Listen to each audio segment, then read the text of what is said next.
our bodies hold on to so much anxiety and so much stress because we really want everything to be perfect for our brides, and we want to be there and be dependable, and we don't want to ever worry about risking sleep, like the 5 alarms. Like I see people post on their Instagram stories all the time, and they're like, 4 a.m., 4:05, 4:10, 4:15. And I'm like, yep, that's totally like how I did it. It was like wake up, and then there would be like, put my kid in the car 20 minutes before I need to leave. You need to leave in 10 minutes. Now it's time to leave. It was like constant reminders, like every 15, 20 minutes. And it used to drive my husband crazy because he was just like, he was trying to sleep and he's like, fucking phone. It keeps going off. Too. And I'm like, I'm sorry. That's my reminder to make sure I grab and I double check that my brushes are with my bag, And he's like, you put everything in the car last night. I'm like, you don't understand.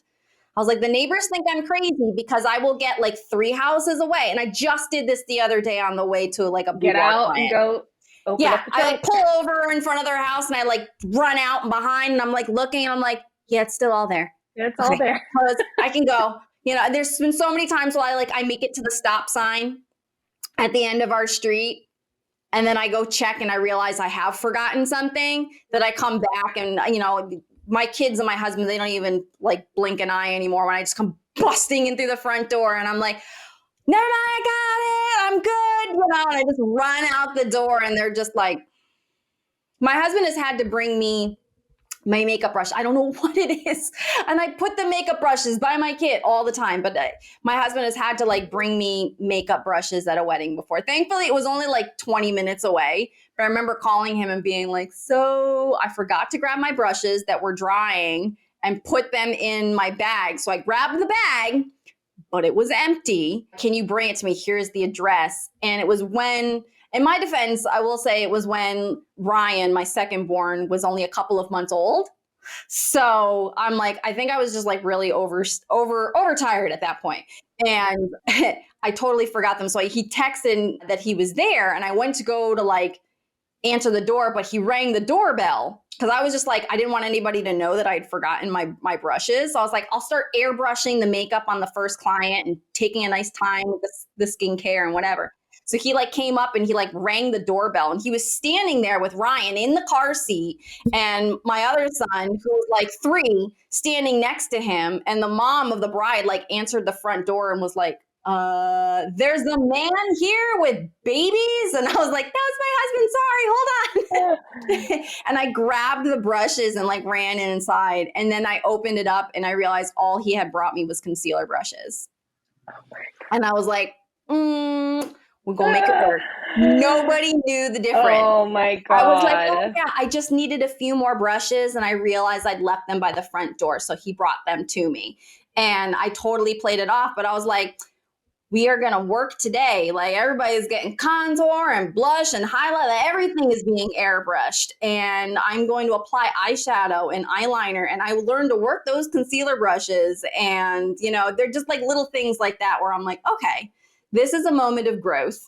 And what new system can we put in place to make sure that we always have our brushes and things like that? But I would forget stuff all the time. And I now have backups for everything in my trunk at all times. I have like I keep a Ziploc.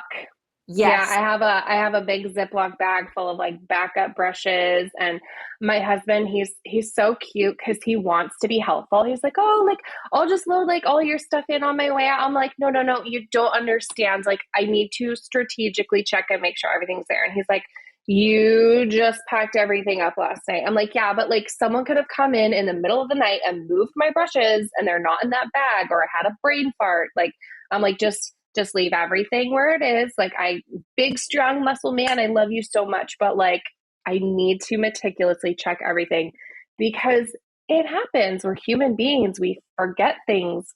It slips our minds, or we're just in such a rush because we need to be 45 minutes early that I need to drink my coffee in the car in the parking lot. Like, that's a rite of passage. Like, that's what we do if we're not early. But then again, like, is that healthy? I need to reevaluate. Like, is that healthy? I should probably reevaluate that. But it's just we have to make sure because we want everything to be perfect. We need everything to be flawless and seamless, because when it's not, we can't let our clients know. We have to be able to keep a calm, smooth composure regardless of what happens. We just have to ebb and flow and go with it. And normally clients are none the wiser. That's why I tell my brides, when you hire a good wedding planner, you don't even know when the shit hits the fan, because they've already come in, they've breezed in, they've checked on you, and they've put out every fire and flame you could possibly imagine. So hats off to wedding planners.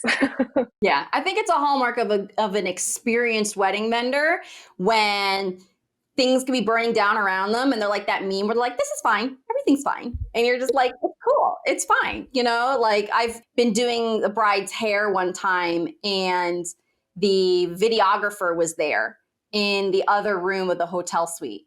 And he was photographing or videoing the rings. And the photographer was there and came walking in and like pulled the bridesmaid off to the side. And I always keep an ear open of like, one, is there some tea to be spilled? And two, like, let me just be my little nosy self. Is there a fire somewhere? And I can keep the bride distracted because she's the one that's in my chair. And there was a fire. The videographer had set the rings on the side of like the air conditioning vent. Or on the windowsill and like over the air conditioning vent and dropped them. And they fell inside the air conditioning vent. And the photographer was like whispering as quietly as she could. And I'm like talking to my bride to like cover up because I could hear the tone immediately. Like, come here, quick, there's something wrong. Like, don't let her know, And so I was like, all right, hey, so blah, blah, blah. Tell me again about how you and the groom met kind of thing, trying to just really keep her distracted. And then I was able to be like, okay, cool, okay. And then they left the room and I'm like, okay, you're done now. Like once I could hear that the fire had been put out and the bride was like, I never knew that anything was happening. I was like, oh, I knew. And I was like, what can I do to help? I can't look for rings, but I can keep you distracted. Yep. Well, thank you everybody for tuning in for this week's episode. I wish everybody a very happy new year, and I will see everybody back in January again. So thank you so much for tuning in, and I'll see you next time.